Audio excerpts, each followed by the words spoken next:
గ్రామ వార్డు సచివాలయ ఉద్యోగుల పదోన్నతులపై ప్రభుత్వం కసరత్తు ప్రారంభించింది. మరింత సమాచారం మా ప్రతినిధి రమణ అందిస్తారు.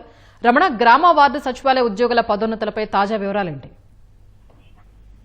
గత ప్రభుత్వం హడావుడిగా అలాగే గందరగోళంగా తీసుకున్నటువంటి పలు నిర్ణయాలతో గ్రామ వార్డు సచివాలయ వ్యవస్థ అనేది అస్తవ్యస్తంగా మారింది. దాన్ని సరిచేసేందుకు గాను ప్రజలకు మెరుగైనటువంటి పాలన అందించేందుకు గాను కూటమి ప్రభుత్వం ప్రత్యేకించి అధికారంలోకి వచ్చిన తర్వాత సంస్కరణను ప్రారంభించింది. ఇప్పటికే రేషనలైజేషన్ చేసి గ్రామ వార్డు సచివాలయంలో సంస్కరణలు చేపట్టినటువంటి రాష్ట్ర ప్రభుత్వం అదే సమయంలో ఇక సిబ్బందికి సంబంధించినటువంటి పదోన్నతలు కల్పించినటువంటి అంశం పైన కూడా దృష్టి పెట్టింది.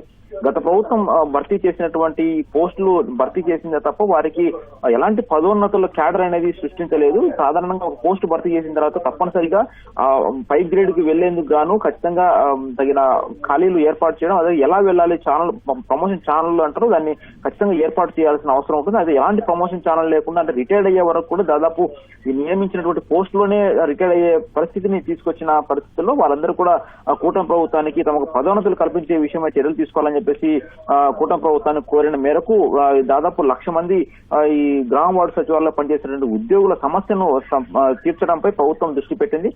వీరందరికీ కూడా పదోన్నతులు కల్పించే విషయమై అధ్యయనం కోసమని ప్రత్యేకించి మంత్రివర్గ ఉపసంహాని సబ్ కమిటీని ఏర్పాటు చేసింది. దీనిపై ఎలా పదోన్నతులు కల్పించాలి, దీనికంటే అవకాశాలు ఏమిటి, ఎలాంటి పోస్టులు క్రియేట్ చేయొచ్చు, వీళ్ళ సమస్యను ఎలా పరిష్కరించాలి అనే విషయంపై సమగ్రంగా అధ్యయనం చేయాలని చెప్పేసి ఆదేశాల్లో స్పష్టం చేసింది.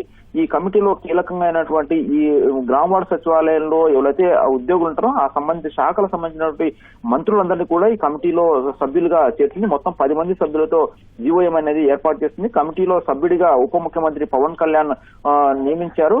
అదేవిధంగా డోలా బాల వీరాంజనేయ స్వామి, పయ్యావుల కేశవ్, మంత్రులు నారాయణ, సత్యకుమార్ యాదవ్, అచ్చెన్నాయుడు, వంగలపూడి అనిత, అనగాని సత్యప్రసాద్, గొట్టిపాటి రవి, గుమ్మడి సంధ్యారాణి వీళ్ళందరినీ కూడా కలిపి ఏర్పాటు చేసినటువంటి జీవోఎం సమగ్రంగా అధ్యయనం చేసి ప్రధానంగా ఈ గ్రామ పంచాయతీ కార్యదర్శులు కావచ్చు, అలాగే వెల్ఫేర్ అసిస్టెంట్లు, విద్యాశాఖలో ఎడ్యుకేషన్ అసిస్టెంట్లు, డిజిటల్ అసిస్టెంట్లు, మహిళా పోలీసులు, ఏఎన్ఎంలు, అలాగే సెరికల్చర్ అసిస్టెంట్లు, అగ్రికల్చర్ అసిస్టెంట్లు వీళ్ళందరూ కూడా ఈ డిజిగ్నేషన్ సంబంధించిన వాళ్ళందరికీ కూడా పదోన్నతులు ఎలా కల్పించాలి, దానికోసం ఎలాంటి ఖాళీలు సృష్టించాలి, పలు డిపార్ట్మెంట్ వారీగా వాళ్ళకి భవిష్యత్తు ఎలా మెరుగైన భవిష్యత్తు ఇవ్వాలి అనేటువంటి అంశం పైన సమగ్రంగా అధ్యయనం చేసి దానికి సంబంధించిన అన్ని సిఫార్సులు చేయాలని చెప్పేసి కూడా ప్రత్యేకంగా రాష్ట్ర ప్రభుత్వం ఈ జీవోఎం ను ఆదేశించింది. దీనికి సంబంధించి ఈ ప్రత్యేకంగా ఇంటర్మీడియట్ పోస్టులను సృష్టించడం సహా అవసరమైతే కొన్ని అదనంగా పోస్టులను క్రియేట్ చేయడం సహా వాళ్ళకు ఏ విధంగానైనా సరే వాళ్ళకి తప్పనిసరిగా న్యాయం చేయాలి, వాళ్ళకి భవిష్యత్తులో ఉన్నత పదవులకు వెళ్లే విధంగా